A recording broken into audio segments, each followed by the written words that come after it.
chiffre 500 jours que les soignants non vaccinés sont suspendus. La France est le seul pays européen, ou du moins l'un des seuls, puisque je crois qu'il y a la Hongrie à maintenir cette obligation. Le ministère avait promis de rendre un avis au mois de décembre en attendant justement les conseils de la Haute Autorité de Santé. Toujours pas d'avis, toujours pas de réponse. Et vous avez des centaines de soignants qui ont donc vu leur vie basculer depuis 500 jours dans l'indifférence la plus totale. Et ils vont parfois travailler chez nos voisins, puisque eux ont levé la restriction. On est en absurdie complète. Donc on est en direct, c'est toujours intéressant d'avoir des témoignages. Donc on est en direct avec Sandra. C'est un plaisir de vous recevoir aujourd'hui. Sandra, je vous présente un petit peu. Vous avez 41 ans. Vous êtes infirmière anesthésiste. Vous avez travaillé pendant 20 ans dans les services de santé.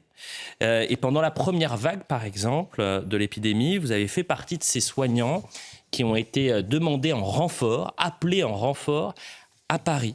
Et donc on va commencer avec vous. Je disais que c'est un chiffre symbolique, 500 jours. Comment aujourd'hui vous vivez cette situation, Sandra ? Bonjour, merci de me recevoir et de recevoir mon témoignage. Ça a été que trop rarement qu'on a entendu les soignants dans les médias. Voilà, ouais. En fait, moi, je suis infirmière anesthésiste depuis 13 ans et en effet, j'ai été suspendue de mes fonctions le 15 septembre 2021 à la suite du vote de cette loi du 5 août. Alors même que j'étais en arrêt maladie à ce moment-là, après énormément de pression exercée par les directions des établissements hospitaliers. Et j'ai été suspendue donc sans salaire pendant une durée de 3 mois, en tout cas jusqu'à ce que je pose une disponibilité de la fonction publique pour me sortir en fait de ce statut de suspension qui semblait être à durée indéterminée. Et qui perdure encore aujourd'hui, puisque voilà, ça fait 500 jours pour certains que la suspension, la mise à pied est effective. Donc moi, je me suis sortie de cette mise à pied en prenant une disponibilité de la fonction publique pour aller travailler justement en Suisse. Puisque c'était difficilement supportable de ne plus avoir de salaire et de ne plus pouvoir exercer mes fonctions. J'ai commencé à travailler en Suisse il y a 1 an maintenant. Et comment vous avez été accueillie en Suisse, Sandra ? Est-ce que parfois vos collègues vous posent des questions sur la situation vaccinale, sur ce qui se passe en France ? Est-ce qu'il y avait un certain malaise, par exemple, de vos confrères ? Pas du tout. Mais pas du tout, en fait, parce que nos voisins européens n'ont pas appliqué cette obligation vaccinale chez les soignants. Il n'y a pas eu le même autoritarisme et les mesures, la disproportion des mesures qui ont été prises, clairement, n'ont pas eu lieu partout. Moi, j'ai été très bien accueillie, on ne m'a posé aucune question. Et justement, ça fait beaucoup de bien, en fait, d'être accueillie dans un pays et dans des services où vous êtes là pour les compétences que vous avez et la valeur de votre travail. Donc, j'ai jamais été jugée et on m'a posé aucune question d'ailleurs. Et c'est pour ça qu'on voulait avoir votre témoignage, c'est l'absurdité. C'est-à-dire qu'aujourd'hui, parce qu'on s'est bien rendu compte que le vaccin n'empêchait pas la transmission, mais qu'il protégeait pour les plus fragiles des formes graves, vous avez tout autour des pays en français, que ce soit la Belgique, l'Italie, la Suisse, une levée des sanctions. On est bien d'accord, puisque vous avez été suspendu, vous n'aviez aucune aide. On vous a mis vraiment sur le banc, sur la touche, et vous n'aviez plus rien. Exactement. Voilà, c'est pour ça que je parle de la disproportion des mesures, la démesure de la sentence qui a été prise à l'encontre des personnes qui ont fait le choix de ne pas recevoir ce vaccin. Un choix qui peut être tout à fait entendable et légitime, si vous voulez on en reparlera, mais la disproportion c'est qu'il faut savoir quand même que si j'avais commis une faute grave dans l'exercice de mes fonctions les mois précédents ma suspension, j'aurais été mise à pied pour une durée maximum de 4 mois de façon conservatoire, c'est-à-dire en conservant une rémunération.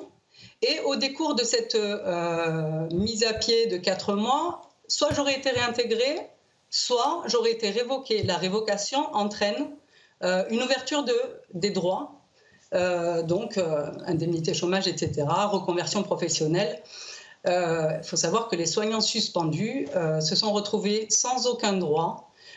Ni le droit au chômage, il y en a qui ont essayé d'avoir des ruptures conventionnelles, pas d'accompagnement à une reconversion professionnelle, aucune autre proposition, aucune autre solution finalement proposée que celle de la vaccination ou être complètement démuni et être plongé dans une certaine précarité pour bon nombre d'entre eux. Bien sûr, Karim Zeribi veut vous poser une question. Bonjour Sandra. Si vous aviez la possibilité de revenir travailler en France, vous reviendriez ou vous resteriez donc en Suisse parce que du coup une opportunité s'est ouverte à vous et peut-être que vous êtes mieux payé et que les conditions de travail sont meilleures? Alors, je vais répondre à votre question. Alors, j'exerce en Suisse à mi-temps puisque je suis maman de 2 enfants en bas âge. Je vis entre Nîmes et Montpellier, donc c'est des allers-retours une semaine sur 2. Donc c'est une solution, on va dire, transitoire pour moi. Je suis en reconversion professionnelle depuis 1 année. Alors à la question que vous me posez, est-ce que je serais prête à revenir si les suspensions étaient levées? Il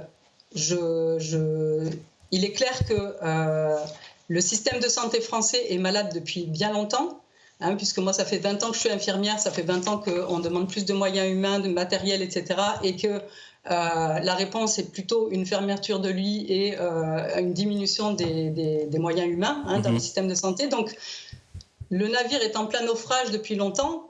Et là, les 2 années qui se sont écoulées, le navire est en train de sombrer. Donc, non, moi, je me suis sentie trahie. Après avoir beaucoup donné et parce que ce navire est en train de sombrer, je ne remonterai pas à bord d'un navire en train de sombrer, ça c'est clair. En tout cas, je ne serai plus soignante en France. C'est entendu Sandra et vous restez bien sûr avec nous. Si je résume, oui. Vous avez là, et elle représente en quelque sorte certains soignants suspendus, c'est-à-dire c'est une personne qui a donné sa vie pour aider les autres pendant 20 ans, qui est maman de 2 enfants, qui est obligée de quitter en quelque sorte son cercle familial pour aller travailler en Suisse, parce que la France aujourd'hui interdit aux soignants de réintégrer les hôpitaux. Rappelons qu'à l'hôpital aujourd'hui, on manque de bras. Vous avez des infirmières qui travaillent pour 3. C'est les témoignages que nous avons. Et enfin, ça fait quand même quelques semaines qu'on en parle, et vous avez toujours la même réflexion du côté des autorités, c'est de dire, mais attendez, les personnes qui ont été suspendues, c'était en fait les brebis galeuses, c'est-à-dire c'était les complotistes, c'était les fous furieux qui pensaient que la Terre était plate et qu'on vous injectait quelque chose de gravissime dans le bras. Alors qu'à chaque fois qu'on a un témoignage d'une soignante, on voit que le discours est mesuré, que ce n'est pas forcément une question de vaccination, mais c'est l'obligation qui pose question, etc., etc. Gabrielle Cluzel, quel regard vous portez sur ça ? Tout d'abord, ce qui est vrai, c'est que c'est pas comme si on manquait pas d'infirmières. Enfin, c'est quand même délirant de rester dans cette situation-là, sachant que vous l'avez dit vous-même, et c'est désormais connu, le problème de la transmission ne se pose plus. Donc, à la limite, c'est un choix personnel. Certains peuvent penser qu'elle fait un choix malheureux pour elle, mais néanmoins, c'est son choix. Il n'y a pas de conséquences sur les malades. Donc, sur le plan scientifique, la position du gouvernement actuellement est pareil, complètement irrationnelle. Par ailleurs, elle n'est pas la seule dans son cas. Moi, ce témoignage, je le trouve très intéressant parce que ça corrobore ce que j'ai entendu de la part d'autres soignants non vaccinés. C'est-à-dire que ces gens-là qui avaient beaucoup donné se sont sentis trahis et de ce fait, ils n'ont pas envie de revenir dans l'institution. Ils ont fait autre chose. Il y a des reconversions multiples. J'en ai connu une qui est devenue... qui est devenu commercial, enfin qui a changé tout à fait de secteur, et ils se disent mais finalement je suis mieux ailleurs. Donc ce n'est pas en plus de façon transitoire qu'on se passe de ces soignants, mais c'est de façon permanente. Ce qui explique du reste la rhétorique de la peau de chagrin. Mais vous vous souvenez Stéphanie Clarisse qu'on avait entendu il y a 2 semaines, son témoignage, qui était donc qui avait été aide-soignante dans des EHPAD pendant 25 ans et qui du jour au lendemain a vu sa vie basculer parce que non vaccinée, alors qu'elle avait participé à la première vague de vaccination en vaccinant donc des personnes fragiles. C'était l'obligation qui l'avait mise mal à l'aise parce qu'elle avait l'impression d'être forcée de faire quelque chose qu'elle ne voulait pas. chacun ses envies, en quelque sorte, ses choix. Sandra, peut-être que vous voulez réagir.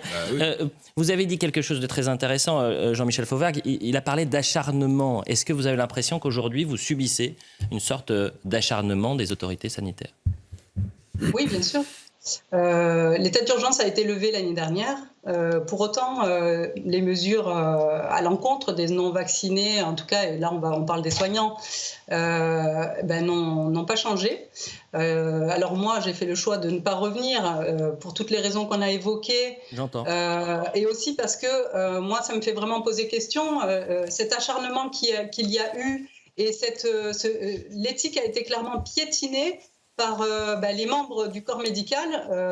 On a quand même entendu des médecins appeler à ne pas prendre en charge les non-vaccinés, à peut-être même les laisser mourir, etc. Et c'est vraiment les droits fondamentaux qu'on a tous, les droits et libertés individuelles, à savoir la liberté de choix, le consentement libre et éclairé, etc. On s'est assis sur tout ça, donc c'est moi, pour toutes ces raisons, je me dis qu'aujourd'hui, il faut vraiment que je sois indépendante, et je ne reviendrai pas. Mais cet acharnement continue, et il y a quand même des soignants qui sont encore suspendus et dans un état de précarité. Moi, je connais, je côtoie beaucoup de collectifs de soignants suspendus et qui, pour autant, aimeraient être réintégrés. J'entends, Sandra, vous restez avec nous. Si vous étiez face au ministre de la Santé, François Braun, qu'est-ce que vous aimeriez lui dire ce samedi ? Alors, je crois qu'il y a beaucoup de choses que les gens ne savent pas et on ne réintègre pas parce que, soi-disant, on est des dangers pour nos patients. Quelques semaines après cette obligation vaccinale, les soignants vaccinés étaient sommés de venir travailler, même s'ils étaient positifs à la Covid. J'ai quand même la note de service de l'hôpital où je travaillais qui dit aux soignants vaccinés, si vous êtes positif, vous pouvez venir travailler. Donc, il y a des choses comme ça qui sont... c'est une hérésie. Et maintenant, le message que vous souhaiteriez adresser au ministre de la Santé aujourd'hui, 500 jours de suspension, qu'est-ce que vous aimeriez lui dire en 30 secondes, Sandra ? Alors, en 30 secondes,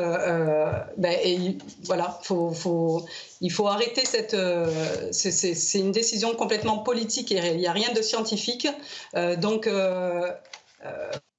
il faut rétablir les droits et les libertés des personnes et arrêter c'est une question d'ego, là. La décision qui est maintenue, c'est le fait de ne pas vouloir dire qu'on s'est trompé. Ou en tout cas, on comprend votre désarroi, bien sûr, et on entend du moins votre désarroi. On était bien content de les utiliser quand il n'y avait pas de masque, pas de vaccin, pas de gants, pas de blouse.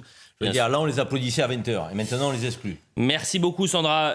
On reviendra évidemment vers vous et on continuera ces témoignages des soignants qui sont aujourd'hui suspendus.